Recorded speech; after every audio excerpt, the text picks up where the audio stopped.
Let's spill some more tea on the 905 in Pickering. Since this is getting me so many more views and more followers, I might as well take advantage when I can. So I thought of two more stories throughout the day that I wanted to tell you guys about that shows how corrupt clubs can be. I just want to specify though, I'm not saying the club is still like this. There might be things that they've changed for sure. There might be things that they haven't changed. No matter what, there are still sins and corruption in the club. You can't change that. It's a Ripper club. Like, come on, let's be real. This is just what my personal experience is. Well, not my personal experience, but just other stories and situations that I did personally witness or hear about being at that club.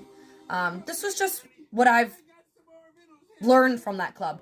And sorry, the one last other thing I'm going to say, this is not just me saying this. This is customers and dancers. I haven't been at the club in a little while, but there have been multiple dancers that have come to the club leaving the 905, like they've come to the Royal leaving the 905 complaining about how bad the rules and all of that are. And then also there's customers that still come in that say that the dancers there are just not worth it. I'm not saying that any of the dancers that are there, I'm not saying that's true. I don't know that because I don't work there. Maybe you girls are. I'm just saying there's customers that say that.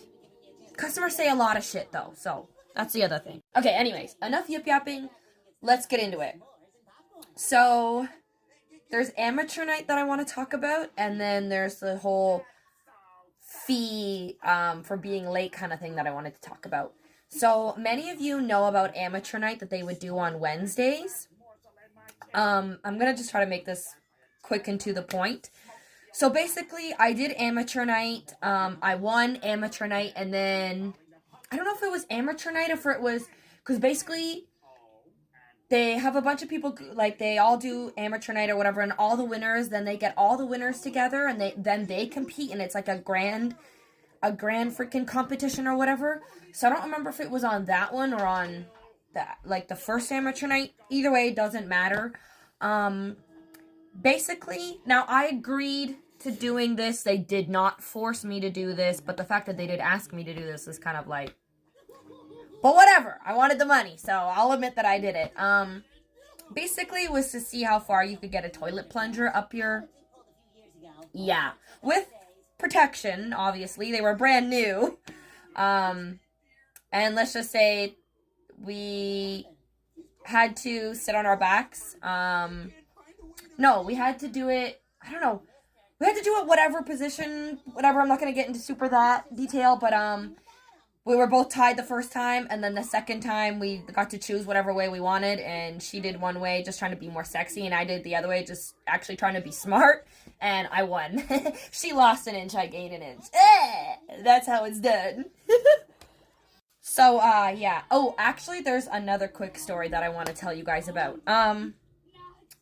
So, the manager, I'm not going to say who, but again, this is at the time I was working there, we were making, like, videos for, like, Instagram and, like, Snapchat and stuff. I don't remember exactly what we were doing. And he wanted to see if I could stick a ping pong ball. Yeah. And then it got stuck.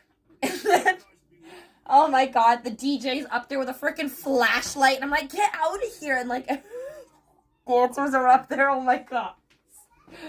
Oh my goodness. So I was like, just let me go. I have to go to the bathroom. Let me just go. I'm sure it'll... Yeah, it came out. So, I'm sure my Reddit haters will have a field day with this, but this is just... These are parts of the reasons why I stopped working at that club and work at the club I work at now. Again, they are really, like, no extras at all. The 905 might have changed about that. I don't know. But yes, there were often times where girls were pushed in to do more or paid to do more, pressured by Rob to do more, etc., etc., etc. And then the last thing I want to tell you guys about is the $200, or it was like $60.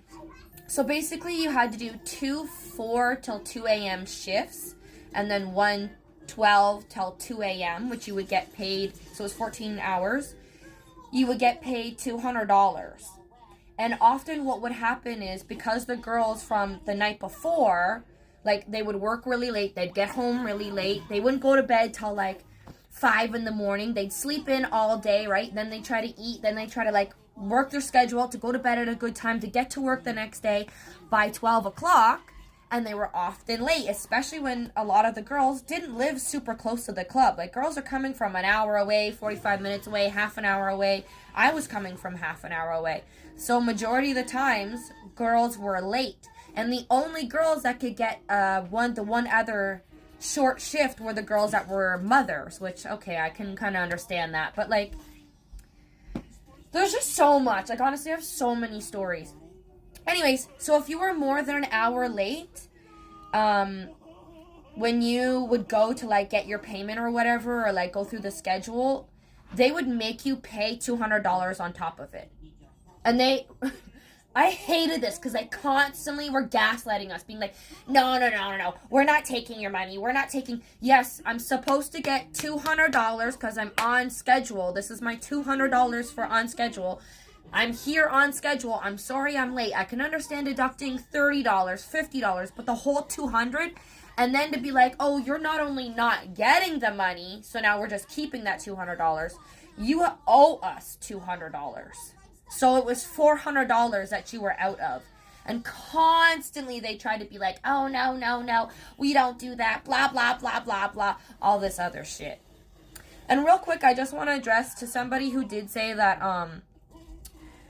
they don't have the chips anymore, but they still have the bills. They shouldn't be taking any of your money out of any bills.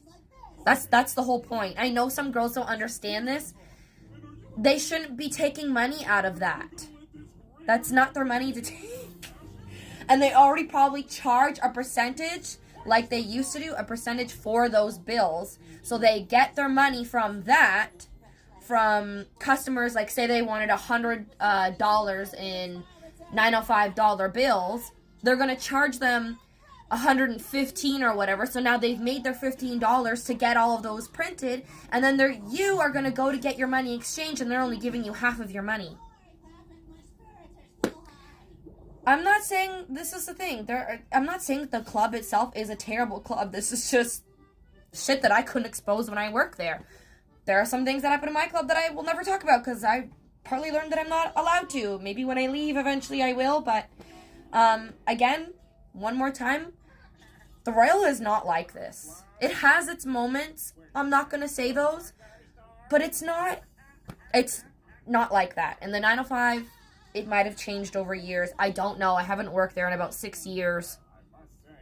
This is just what I hear from other people coming in, and then also my experience. So, anyways, thanks for watching. I hope y'all enjoyed this video.